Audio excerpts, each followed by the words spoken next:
नमस्कार, मैं हूं आरिश नजर आपके साथ। हमारा मध्य प्रदेश छत्तीसगढ़ में आपका स्वागत है। रुक करेंगे इस वक्त की सुर्खियों पर। राहत पैकेज की आज दूसरी किस्त शाम 4 बजे वित्त मंत्री सीतारमण करेंगी प्रेस कॉन्फ्रेंस। किसानों के लिए सौगात का हो सकता है ऐलान। नियमित यात्री ट्रेनों में 30 जून तक बुक, सभी टिकट रद्द। सभी यात्रियों को टिकट का पैसा किया गया रिफंड, रेलवे ने किया ऐलान। यूपी में आज से एमएसएमई उद्यमियों के लिए ऋण मेले की ऑनलाइन व्यवस्था शुरू। 20 मई तक बांटा जाएगा लोन। लखनऊ में टीम 11 के साथ सीएम योगी ने की बैठक। प्रदेश के ताजा हालातों पर की चर्चा, कोरोना पर लिया अपडेट। यूपी में एमपी में बड़ा हादसा। मुजफ्फरनगर में बस से कुचलकर 6 मजदूरों की मौत। वहीं एमपी में गुना हादसे में 9 मजदूरों ने गंवाई जान। देश में 24 घंटे में कोरोना से 3,722 लोग बीमार, 134 लोगों की मौत। अब तक संक्रमितों का आंकड़ा 78,000। मध्य प्रदेश में कोरोना का कहर जारी। संक्रमितों की संख्या पहुंची 4,000 के ऊपर। अब तक 232 लोगों की मौत। मुरादाबाद में 12 नए मरीज मिले से हड़कंप। 2 कोरोना पॉजिटिव की हुई मौत। एक सब्जी विक्रेता भी निकला कोरोना पॉजिटिव। लखीमपुर खीरी में बीच बाजार शोधे की चप्पल से पिटाई। पुलिस के सामने शोधे की जमकर धुनाई। सहारनपुर में जाम लगाकर प्रवासी मजदूरों का हंगामा। मौके पर पहुंचे एसपी ने मामला कराया शांत। यूपी बॉर्डर किया सील। आप देख रहे हैं के न्यूज, खबरों का सारथी। गुना के नजदीक एक भीषण सड़क हादसे में 9 मजदूरों की मौत और करीब 55 लोग घायल हुए हैं। यह हादसा कंटेनर और यात्री बस के आमने सामने की टक्कर में हुआ। सभी मजदूर कंटेनर्स में सवार थे और सूचना मिलते ही पुलिस और प्रशासन के अफसर मौके पर पहुंच गए और घायलों को तुरंत जिला अस्पताल में भर्ती कराया है। मृतकों की फिलहाल पहचान नहीं हो पाई है। बस इतना पता चल पाया है कि सभी उत्तर प्रदेश के रहने वाले थे और महाराष्ट्र से लौट रहे थे। गुना के कैंट थाना इलाके के पास रात करीब 2:30 बजे यह हादसा हुआ। यात्री बस और कंटेनर में जबरदस्त टक्कर के बाद चीख पुकार मच गई। टक्कर इतनी जबरदस्त थी कि 8 मजदूरों की मौके पर ही मौत हो गई। इस दुर्घटना में 55 मजदूर घायल हुए हैं। सभी मजदूर अपने परिवार के साथ कंटेनर में सवार थे और दुर्घटना होते ही कंटेनर का ड्राइवर घटनास्थल से भाग गया। बताया जा रहा है कि सभी श्रमिक महाराष्ट्र से अपने घर उत्तर प्रदेश जा रहे थे।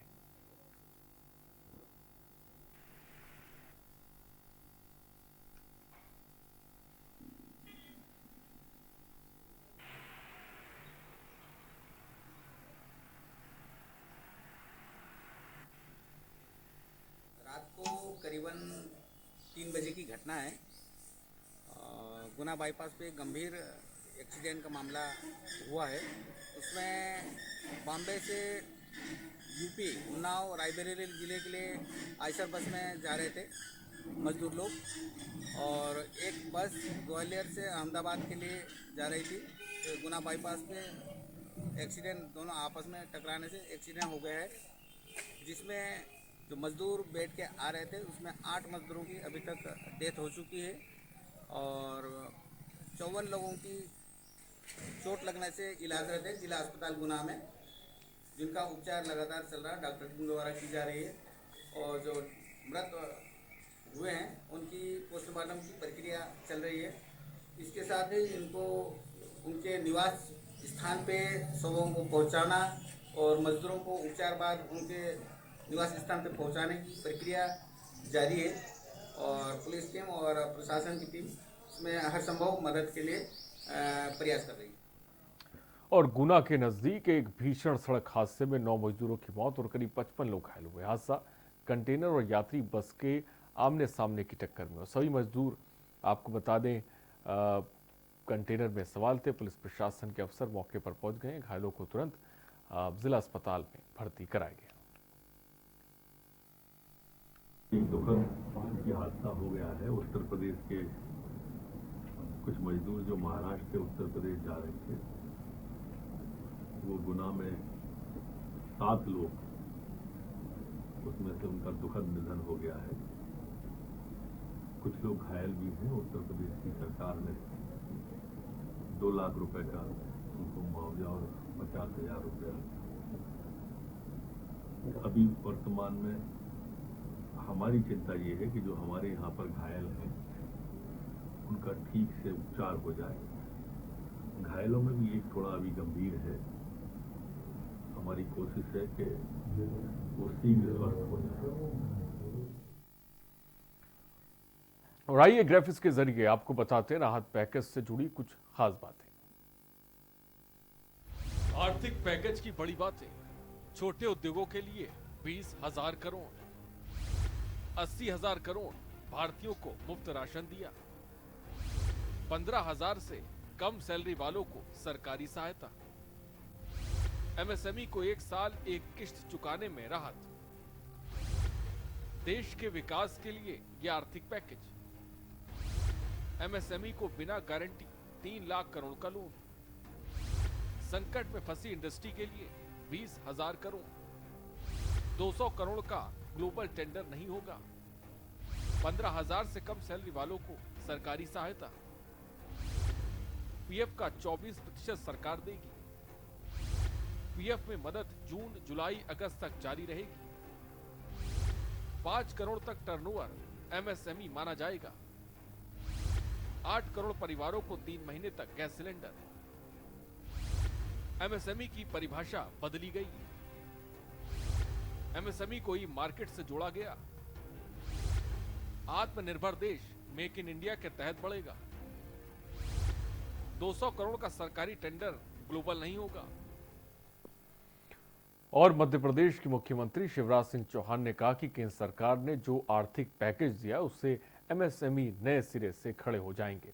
लघु, सूक्ष्म, मध्यम उद्योगों को बढ़ावा मिलेगा और इसके कारण रोजगार के अवसर बड़ी तेजी से बढ़ेंगे। इससे स्वदेशी को बढ़ावा मिलेगा, हम स्वावलंबन की तरफ बढ़ेंगे। और माननीय प्रधानमंत्री जी ने आत्मनिर्भर भारत बनाने का संकल्प लिया है। ये केवल नारा नहीं है, मंत्र है और इससे जमीन पर उतारने का रोड मैप भी तैयार है। आज एमएसएमई सेक्टर के लिए जो राहत की घोषणा माननीय वित्त मंत्री महोदया द्वारा हुई वो सचमुच आत्मनिर्भर भारत का रोड मैप है। वो सचमुच में आत्मनिर्भर भारत के निर्माण का रोड मैप है। और मुझे पूरा विश्वास है एमएसएमई सेक्टर को जो समर्थन माननीय प्रधानमंत्री जी ने दिया है, जो आर्थिक पैकेज दिया है, उससे एमएसएमई नए सिरे से खड़े हो जाएंगे। लघु, सूक्ष्म और मध्यम उद्योगों को बढ़ावा मिलेगा और इसके कारण रोजगार के अवसर बड़ी तेजी से बढ़ेंगे। माननीय प्रधानमंत्री जी ने कहा था लोकल को वोकल बनाना है। इससे लोकल को बढ़ावा मिलेगा, स्वदेशी को बढ़ावा मिलेगा। हम स्वावलंबन की तरफ बढ़ेंगे। अब 200 करोड़ तक के टेंडर अगर ग्लोबल नहीं होंगे तो हमारी देसी कंपनियों को, विशेषकर हमारी छोटी कंपनियों को, सूक्ष्म, लघु और मध्यम उद्योगों को एक नई ताकत मिलेगी। ई मार्केट से एमएसई जुड़ेगी तो स्वदेशी एवं अन्य प्रोडक्ट को बढ़ावा मिलेगा। मेडिकल उपकरण, फार्मा उपकरण के निर्माण में अप्रत्याशित वृद्धि आई है। इसका लाभ हम उठा सकेंगे। और जहां तक मध्य प्रदेश का सवाल है, मध्य प्रदेश देश का दिल है, बीचों बीच स्थित है। और इसलिए मध्य प्रदेश को निश्चित तौर पर बहुत लाभ मिलेगा। मध्य प्रदेश ने श्रम सुधार भी किए हैं। उन श्रम सुधारों के कारण भी नए छोटे बड़े उद्योग आएंगे और उस पैकेज के कारण और गति और बल मिलेगा। ये भारत की आत्मनिर्भरता का पैकेज है। ये एमएसएमई को नए सिरे से खड़ा करने का पैकेज है। ये रोजगार बढ़ाने का एक विराट अभियान है। ये कोरोना की हालत में जो नुकसान हुआ है हमारे एमएसएमई को, उससे उबारेगा और पूरी ताकत के साथ हमारे मजदूर, हमारे नौजवान नए सिरे से परिस्थितियों का मुकाबला करते हुए आगे बढ़ेंगे। मैं माननीय प्रधानमंत्री जी को हृदय से धन्यवाद देता हूं। एक क्रांति है ये पैकेज, जो एमएसएमई की स्थिति को बदल देगा और सचमुच में स्वावलंबन की तरफ हमारे देश को ले जाएगा। प्रधानमंत्री जी का अभिनंदन। और लॉकडाउन में फंसे मजदूर बस किसी तरह से घर पहुंचना चाहते हैं। जान जोखिम में डालकर भी मजदूर सफर कर रहे हैं। इंदौर बाईपास को एक वीडियो सोशल मीडिया पर वायरल है, जिसमें एक मजदूर परिवार बैल की मौत के बाद खुद ही बैलगाड़ी खींचकर घर पहुंचने की कोशिश कर रहा है।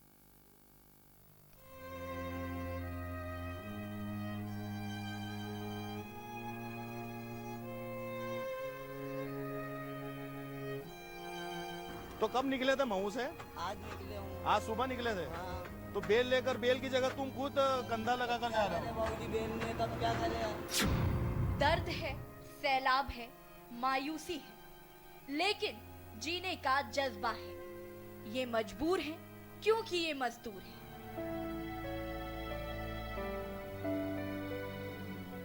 घर जाने की जिद है क्योंकि जिंदगी जीने की आस है। गले में प्यास है पर उम्मीद का दामन है कि अपने गांव की मिट्टी में जीने का सहारा मिलेगा। चल पड़े हैं, सफर लंबा है, डगर कठिन है, मगर घर जाना है। कई दिन हो गए हैं, भूख भी लगी है, लेकिन घर जाना है। बेबस है, लाचार है, आंखों में उदासी है, मगर घर जाना है। मीलों का पैदल सफर, लेकिन मजबूरी भी इस कदर कि बस चलते ही जाना है। लॉकडाउन के दौरान बेबसी की तस्वीरें देख रूह कांप जाती है। सड़कों पर बेबस मजदूरों का मेला लगा हुआ है। सबके अपने अपने दर्द हैं, लेकिन सुनाएं तो किसे सुनाएं?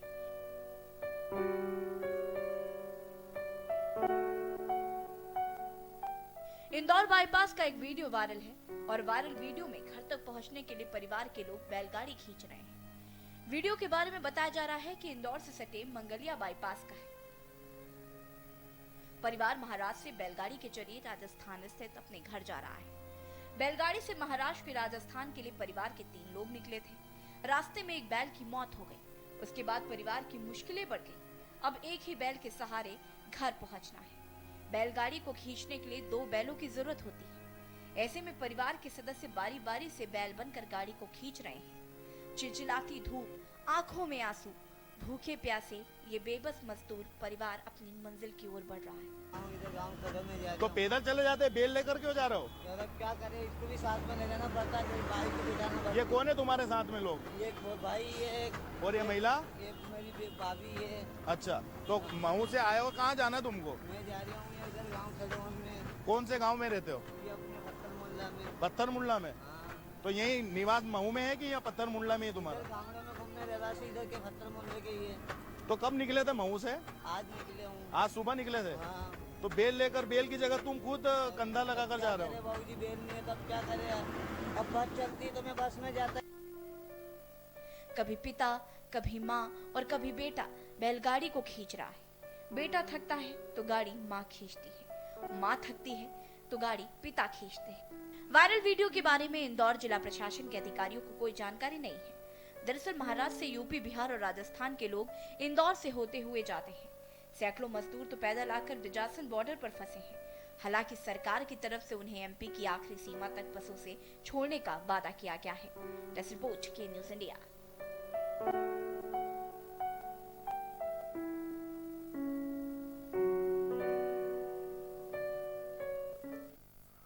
और अन्नदाता को हर जगह भ्रष्टाचार का सामना भी एक तरफ करना पड़ रहा। ताज़ा मामला सिरोस के बड़ौदा ताल सोसाइटी का है, जहां पर एक वीडियो जमकर वायरल हो रहा है। वीडियो में हम माल तोल करने में ₹2.50 बोरा लेते हुए साफ दिख रहा है, जबकि नियमानुसार तुलाई का पैसा शासन ही देता है। बता दें कि 50 किलो 800 ग्राम की तौल हो रही है, जबकि बोरी का वजन 500 ग्राम मात्र है।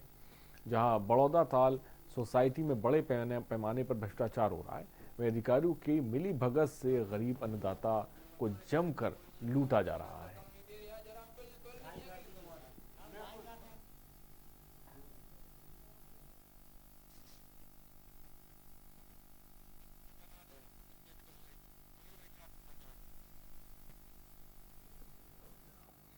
और मध्य प्रदेश बीजेपी ने हाल ही में 24 बीजेपी जिलाध्यक्ष की घोषणा की। इस घोषणा की खास बात यह है कि लगभग युवा चेहरों पर ही बीजेपी ने विश्वास जाहिर किया। उमरिया के युवा बीजेपी जिलाध्यक्ष दिलीप पांडे ने हमारे संवाददाता से खास बात की। विश्व की सबसे बड़ी पार्टी भारतीय जनता पार्टी के अंदर आंतरिक लोकतंत्र जिंदा है। इस बात की जानकारी हम सबको तब लगती है कि हर 3 साल के बाद में चाहे जिले का अध्यक्ष हो चाहे राष्ट्रीय अध्यक्ष हो, उसे बदला जाता है। उमरिया जिले में हाल ही में एक युवा चेहरे को इसका दायित्व दिया गया है। आइए हम नवनिर्वाचित जिलाध्यक्ष दिलीप पांडे जी से बात करते हैं और उनसे पूछते हैं कि आगे उनकी क्या रणनीति, क्या रूपरेखा होगी। सर्वप्रथम आप लोगों के माध्यम से मुझे यहाँ तक पहुँचाने के लिए जिन कार्यकर्ताओं का प्रत्यक्ष और अप्रत्यक्ष रूप से मुझे स्नेह मिला, मैं उन सभी लोगों को प्रति धन्यवाद ज्ञापित करता हूँ, कृतज्ञता ज्ञापित करता हूँ। साथ ही शीर्षस्थ नेतृत्व में हमारे प्रदेश के यशस्वी मुख्यमंत्री परम सम्माननीय शिवराज सिंह चौहान साहब, प्रदेश के यशस्वी अध्यक्ष परम सम्माननीय विष्णुदत्त जी शर्मा बीडी भाई साहब और हमारे क्षेत्र की लोकप्रिय विधायक और कैबिनेट मंत्री बहन सुश्री मीना सिंह जी के प्रति कृतज्ञता ज्ञापित करता हूं। जैसे एक युवा चेहरे को उमरिया जिले में दायित्व मिला है, अभी कहीं ना कहीं आपके लिए एक बड़ी चुनौती है संगठन को चलाना। इस चुनौती से आप कैसे स्वीकार करेंगे आप इस चुनौती को? विद्यार्थी परिषद, राष्ट्रीय स्वयंसेवक संघ और सेवा के माध्यम से विविध प्रकल्पों में काम किए हुए हैं। चुनौती न मानते हुए आप सभी लोगों के स्नेह से इस चुनौती को बड़े आराम से आपके स्नेह और विश्वास से पूर्ण करूंगा और फलीभूत करते हुए भाजपा की ध्वजा को हर घर तक पहुंचाऊंगा। अभी हाल ही में आने वाले नगरीय और पंचायत के चुनाव है ना, उसके लिए कहीं ना कहीं आपको एक बड़ी तैयारी करनी पड़ेगी और संगठन को मजबूती प्रदान करनी पड़ेगी। कैसे आप इन सब चीज़ों को करेंगे आप? मैं आपको बता देना चाहूँगा कि भारतीय जनता पार्टी एक बहुत बड़ा परिवार है और इसमें सभी लोग कहीं ना कहीं अपनी सहभागिता दिखाते हुए किसी भी प्रकार के निर्णय को करते हैं और सभी का समन्वय और सामंजस्य रहता है। इसलिए कोई भी बड़ी जिम्मेदारी हो, कोई भी बड़ा काम हो, कोई भी बड़ा चुनाव है, हम आप सभी लोगों के सहयोग और स्नेह विश्वास से निश्चित ही जीतेंगे और बड़े अच्छे से काम करके भारतीय जनता पार्टी की पताका फहराएगी। आपने छात्र जीवन से राजनीति चालू की है और आज भारतीय जनता पार्टी ने एक छात्र नेता को संगठन की जवाबदारी दी है, क्या कहना चाहेंगे आप इस बारे में? रही बात छात्र राजनीति की, तो मैं विद्यार्थी परिषद के माध्यम से राष्ट्रीय स्वयंसेवक संघ के स्वयंसेवक के नाते विविध सेवा माध्यमों में समाज के बीच में अपनी सहभागिता और उपस्थिति दर्ज कराते आया हूं। इसलिए मेरा ऐसा मानना है कि समाज से मैं चूंकि जुड़ा हुआ व्यक्ति हूं, आप सभी लोगों को स्नेह आशीष से सदैव समाज में सेवामूलक कार्यों को गति देते आया हूं, तो निश्चित ही आप लोगों के स्नेह और विश्वास से मैं आगे भी काम करते आऊँगा। निश्चित रूप से उमरिया जिले में एक युवा चेहरे को कमान दी गई है और ऊर्जा का संचार होगा युवाओं के बीच में, बड़ों का स्नेह मिलेगा और भारतीय जनता पार्टी, जैसा कि आप बता रहे हैं कि भारतीय जनता पार्टी को मैं मजबूती प्रदान करूंगा। के न्यूज़ के लिए उमरिया से संजय विश्वकर्मा की रिपोर्ट।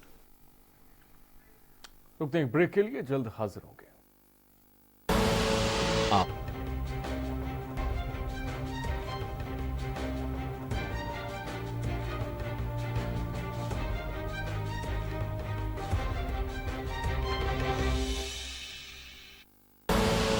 आप देख रहे हैं के न्यूज़, खबरों का सारथी। शिक्षा का मंदिर बना व्यापार का अड्डा।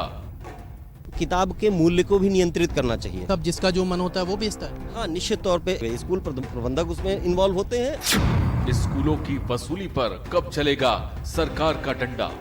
ये एक प्रकार का कमाई का अड्डा बना हुआ, एक पूरा माफिया ग्रुप चल रहा है, पूरे देश में चल रहा है। बच्चों का भविष्य संवारने को अभिभावक भी मजबूर। जो कमीशनखोरी चल रही है स्कूल प्रबंधन, और वो इसको तत्काल प्रभाव से बंद कराना चाहिए। अभिभावकों की मजबूरी बनी स्कूल प्रबंधन का गुरूर। मोटी मुनाफाखोरी के चक्कर में, रिश्वतखोरी के चक्कर में वो बार बार यह डिमांड करता है कि इस तरीके के कपड़े बनवाइए, ऐसी ड्रेस बनवाइए। देखिए मनीष श्रीवास्तव के साथ कॉपी किताब और ड्रेस के नाम पर जारी है लूट। बच्चों के मम्मी डैडी को कब मिलेगी लुटेरों से छूट?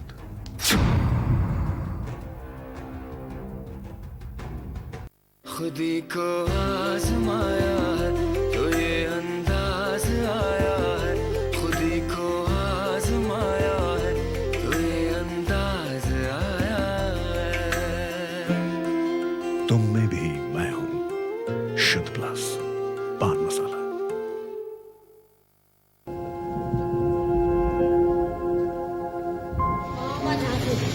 झांसी आगे तो प्रशासन बस की व्यवस्था कर रहा है ना, बस से चलेगा तो लोग पैदल जाएगा।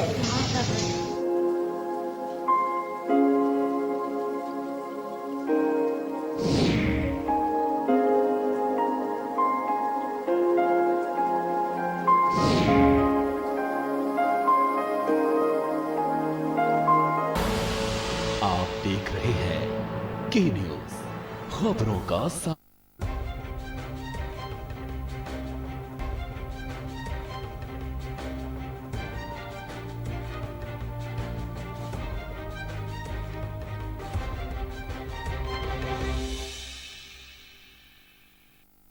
ब्रेक के बाद आपका स्वागत है। डिंडोरी जिले के करंजिया जनपद पंचायत अंतर्गत ग्राम पंचायत गोपालपुर के ग्रामीण जन जवाबदार सचिव सरपंच की लापरवाही का नतीजा भुगत रहे हैं, जहां पंचायत के जवाबदार सचिव सरपंच द्वारा ग्राम पंचायत में पुलिया निर्माण और आंगनबाड़ी भवन निर्माण कार्य कराया गया। मजदूर लगभग 2 मास से मजदूरी के लिए भटक रहे हैं। बार बार सरपंच और पंचायत में से गुहार लगा रहे हैं, लेकिन जवाबदार सरपंच के कानों में जू तक नहीं रेंक रही। एक तो लॉकडाउन, ऊपर से मजदूरी का भुगतान न होना, जिसकी वजह से मजदूर परेशान है।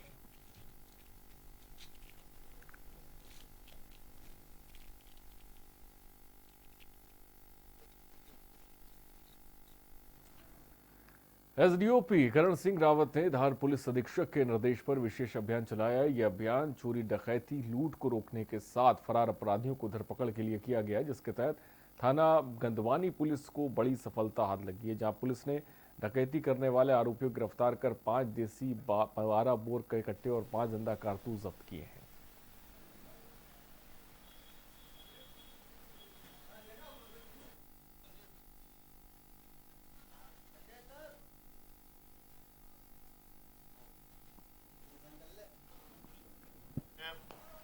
ग्राम जामदा भुतिया के लोगों के लगातार लूटपाट की सूचना आ रही थी और ये लोग लगातार क्षेत्र में कहीं न कहीं लूट, चोरी की घटना घटित कर रहे हैं। इस संबंध में 6 तारीख को ग्राम कटारपुरा में ग्रामीणों के साथ लूटपाट करने के उद्देश्य से कुछ लोग इकट्ठे हुए थे, जिसमें अधिकतर जामदा भुतिया के लोग थे, बेलघाटा के लोग थे, जिनके हमने पुलिस और ग्रामीणों के द्वारा उनका सामना करके उस दिन उनको सफलता नहीं होने दी, उनको विफल कर दिया।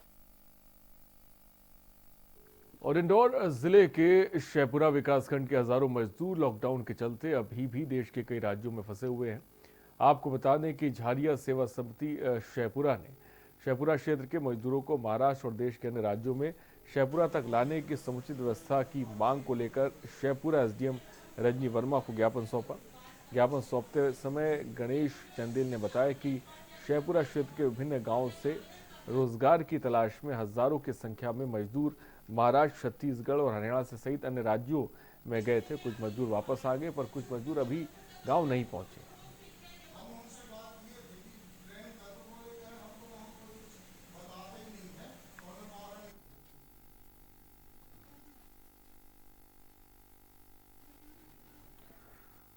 कोरोना के बढ़ते संक्रमण को लेकर स्वास्थ्य मंत्री ने कहा कि इसको लाइफ स्टाइल में शामिल करना पड़ेगा। कोरोना के 95% मरीज बीमारी से ठीक हो जाते हैं। मरीज 3 दिन के अंदर अस्पताल पहुंच जाएं तो हमें सावधानियां बरतनी पड़ेंगी। कोरोना संक्रमित मरीजों से भी आप सावधानी बरतें और मिल सकते हैं। उनसे अनिश्चित रूप से दूरियां बनाना समाज में नकारात्मकता को बढ़ाएगा, जो सामाजिक रूप से ठीक नहीं है। जहांगीराबाद के लोगों को दूसरी जगह शिफ्ट करने के प्रश्न पर डॉक्टर मिश्रा ने कहा कि लोगों के लिए क्वारंटाइन करने का सबसे अच्छा स्थान उनका घर होता है। ऐसे लोगों को उपचार के लिए समुचित प्रबंध करेंगे।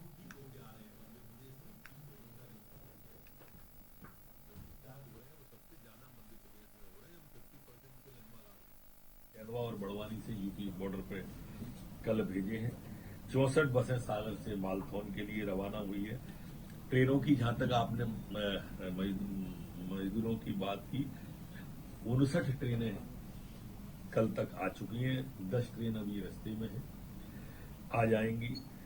अच्छा साइन इसमें ये है कि मजदूरों को अब जहां जहां काम उद्योग चालू हो रहे हैं वहां वो वापिस भी जा रहे हैं। तमिलनाडु में परसों इस तरह का हुआ।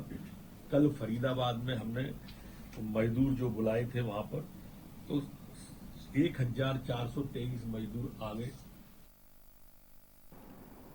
अन्नदाता को हर जगह भ्रष्टाचार का सामना करना पड़ता। ताजा मामला सिरोंज की बड़ौदा ताल सोसाइटी का, जहां पर वायरल वीडियो में दिख रहा है कि माल तोल करने के ₹2.50 बोरा लिया जा रहा है, जबकि नियमानुसार तुलाई का पैसा शासन ही देता है। तस्वीरें आपके सामने, आप देख सकते हैं किस तरीके से जो अन्नदाता है उनके साथ खिलवाड़ हो रहा है।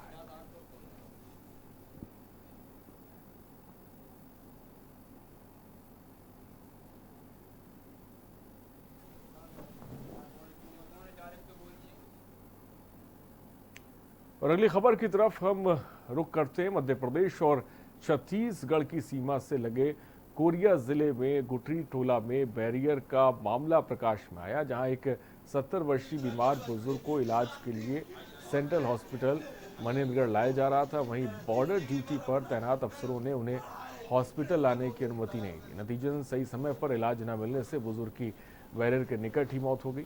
परिजनों की माने तो उपचार से संबंधित दस्तावेज दिखाने के बावजूद भी पुलिसकर्मियों ने उन्हें रोक रखा था। उपचार में देरी होने की वजह से बुजुर्ग पिता की हार्ट अटैक से कार में ही मौत हो गई, जिसके बाद परिजनों ने प्रशासन पर सख्ती दिखाने का आरोप लगाया है।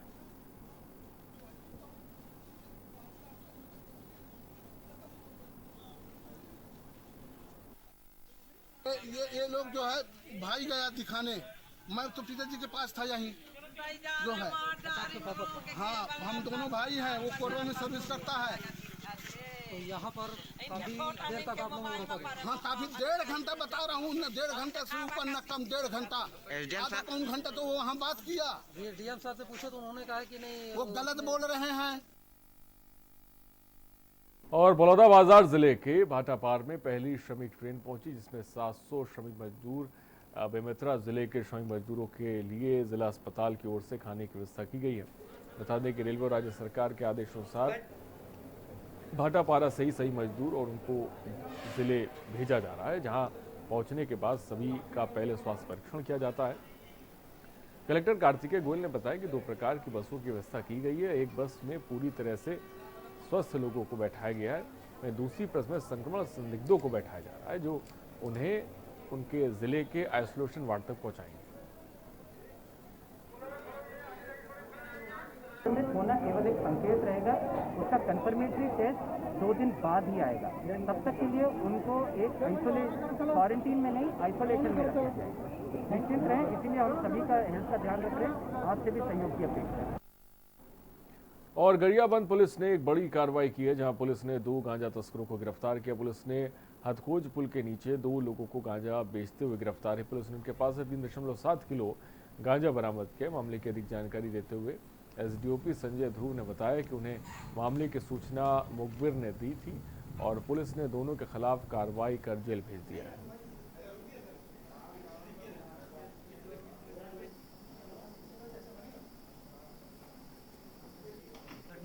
थाना पिंगलेश्वर क्षेत्र के ग्राम हथखोज की है, जिसमें मुखबिर सूचना पर रेड कार्रवाई की गई थी। रेड कार्रवाई पर 3.78 kg गांजा बरामद किया गया 2 व्यक्तियों से, और दोनों व्यक्तियों के खिलाफ अभी 20 का एनडीपीएस एक्ट के तहत कार्रवाई की जा रही है। खबरों में इतना ही, बने रहिए हमारे साथ। नमस्कार।